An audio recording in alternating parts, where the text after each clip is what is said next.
Hello children, my name is C. Kyle, and today I'm going to read to you a fairy tale about a kingdom of animals. Once upon a time, there was an animal kingdom which was ruled by lions, and all the animals here were happy and all was well. Here lived a lion named Kojo. One day Kojo was walking around the savannah where he noticed a new type of animal he didn't recognize. "Hello," said Kojo, "what kind of animal are you?" "I'm a weasel," said the weasel. "You won't believe what we've been through. We were kicked out of our homeland, so we've moved here on the double." "What a cute animal," thought Kojo. "Hope they won't cause any trouble." A minute later, Kojo was walking past a group of weasels who were rabble-rousing and bringing forward some new and interesting ideas to a group of conservative lions who were listening to them. "In your kingdom, the gazelles are many, so there's hunting niches, which could be filled by any. There aren't enough lions to hunt all these beasts. We suggest you let in hyenas from the east. It's the only solution for the kingdom, you see. It'll raise the gazelles digested per day, or the GDP. By the way, I know that in real life animals can't talk, but they can in storybooks. Remember that this book is make-believe and has nothing to do with the real world, so any similarities are purely coincidental. When Kojo heard this, he was annoyed. As a lion, he agreed that gazelles being eaten was a good thing, but if it's a bunch of other predators who are eating them, how will that improve the lives of all the lions? "Hold it," said Kojo, "you weasels are wrong. Listen, lions, don't be tricked by their song. The hyenas won't help us, we must keep all them out. It's the GDP per predator that we should care about." Now that there's an argument I ain't never heard before. Speaking against hunting, what are you, a gosh darn herbivore? It was no use. The conservative lions all seemed to have some kind of brain damage. Although they still got angry when they heard of hyenas entering without their permission, they decided to let in many because they just loved hunting so much.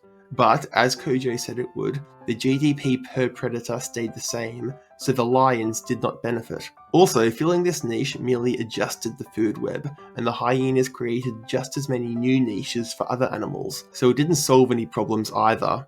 Later, Kojo was walking past a group of liberal lions and weasels who were deep in conversation. The weasels were explaining that in the east, where the hyenas came from, there was not much food, so this was another reason why they should let in more hyenas into their kingdom, on lionitarian grounds. Those poor hyena cubs, starving and cold, to not let them in would be cruelty untold. These weasels are pretty sneaky, aren't they, kids? But Kojo was worried about something else.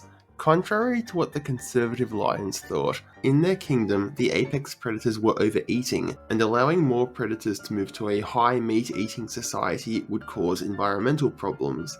The liberal lions had been thinking about green alternative food sources and were trying to reach net zero herbivore losses within 2 decades, which would be a massive challenge even without the hyenas. "But wait," said Kojo, "our ecosystem's delicate. If hyenas come here, they'll eat all day and show no etiquette. You claim it's the issue you care most about, but even I think it's enough reason to keep hyenas out." "It's our most concerning issue by far, that's true.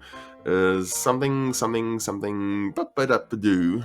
Kojo was incredibly angry that his reasonable arguments were met with nothing but incoherent nonsense from the liberal lions.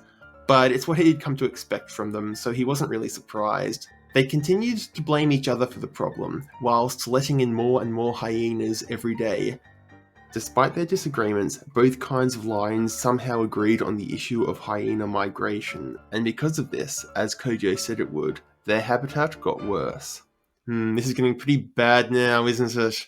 Let's keep reading. Later on, a new challenger to be king arrived. The old king was a lion who agreed with the weasels, and the challenger was a lion who didn't. But with the support of most other lions, the old king won. Kojo was unhappy with this, and roamed around the kingdom with an important message for all. "My fellow lions, lend me your ears. These hyenas we've welcomed are not our peers. We once owned vast lands, prowling in any place, but can no longer afford that. We've had to make space. They're now 13% of the predators here." Yeah, I think you all know where I'm going with this. "But are half of the scavengers who steal food and cause fear. They're frightful in dim and cause lots of mayhem, and claim that lions from the past were actually them. And those weasels have sown strife in a very large amount.